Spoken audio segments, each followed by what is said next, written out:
જૂનાગઢ જિલ્લાના કેશોદમાં ડીઝલ અને પેટ્રોલ માટે લોકો હજુ પણ પેટ્રોલ પંપ પર લાંબી લાઈનોમાં ઊભા રહેવા મજબૂર બન્યા છે। ખાસ કરીને ડીઝલ માટે રોડ પર વાહનોની મોટી કતારો જોવા મળી રહી છે।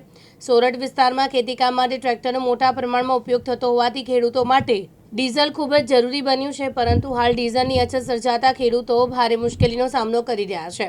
ખેડૂતો પોતાના ટ્રેક્ટર અને અન્ય વાહનોને લઈને મોટી સંખ્યામાં પેટ્રોલ પંપ પર ઉમટી રહ્યા છે, જેને કારણે દિવસ રાત પેટ્રોલ પંપ પર વાહનોની લાંબી લાઈનો જોવા મળી રહી છે। ડીઝલની અછતના કારણે ખેતી કામ પર સીધી અસર પડી રહી હોવાનું ખેડૂતો જણાવી રહ્યા છે।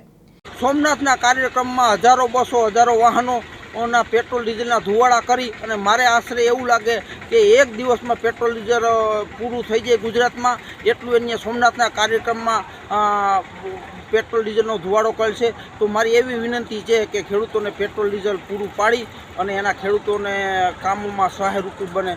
બસ। પ્રકાશ દવે, દિવ્યાંગ ન્યૂઝ, જૂનાગઢ।